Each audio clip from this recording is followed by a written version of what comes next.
is one of the most stigmatized neighborhoods in Canada. Headlines of violence and gangs haunt the Jane and Finch community.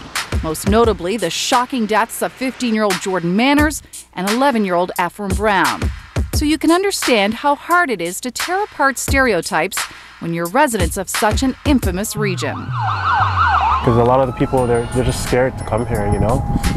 I know people that don't want to pass through Jane and Finch, they'll drive around it just because they're afraid of getting like a drive-by shooting or something, you know? Located in North York, just east of Highway 400 and north of the 401, Jane and Finch is home to over 120 nationalities with 100 languages spoken.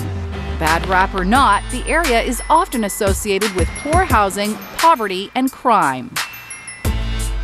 Welcome back to Canoe Live. Award-winning community leaders Paul Nguyen and Mark Sims are fighting that stereotype by using the web and video as a tool to help the local youth escape the stigma. Things are just a little different. People act a little different here than other places. Maybe it's just because of the stigma about Jane and Finch, you know? You're always hearing Jane and Finch is so bad. And then you move to Jane and Finch as a kid and you realize, okay, you know, I'm in a bad neighborhood. You know, but I think it's pretty much the same as everywhere else.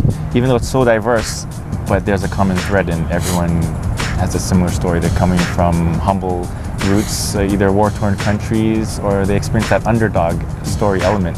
So I mean, that's how a lot of people, they band together because, I mean, they can relate to each other that way, that they know that they're struggling here and they want to make a better life for themselves and for their future generations. You're being told that you're in a ghetto and your teachers treat you like you're in a ghetto. You know, I mean, I had bad teachers too, you know, they treat me different. I mean, I know in Forest Hill, your teacher's not going to treat you like the way a teacher treats you in Jane and Finch.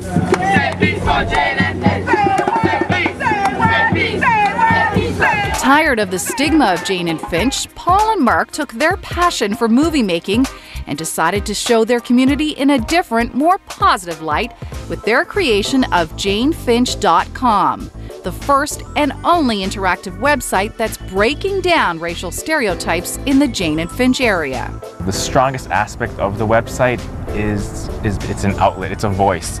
And you know, coming from Jane and Finch, a lot of people here, they feel very powerless. And I think the website empowers them to express what's on their mind, whether it's issues, problems, or aspirations, or talents. A lot of the youth here, it's hard for them because it's like a lot of their peers, you know, and their friends are in that kind of lifestyle, that gangster lifestyle. One thing to help the youth, I mean, even just growing up as kids, we never really had mentors, but we were lucky in the fact that we found a passion, which was doing video. I think we need more personal role models to talk to deal with kids one-on-one. I think the more resources you can bring, the better. But I mean, we need something else, like something more than that. Well, first of all, I think we need to teach these guys that they can leave. They don't have to stay here. They don't have to stay in Toronto or stay in Jane and Finch. The more people we can get out of this area, then I think the better Jane and Finch will become. It's possible that Jane and Finch will change one day, but I think the key thing is everyone has to work together.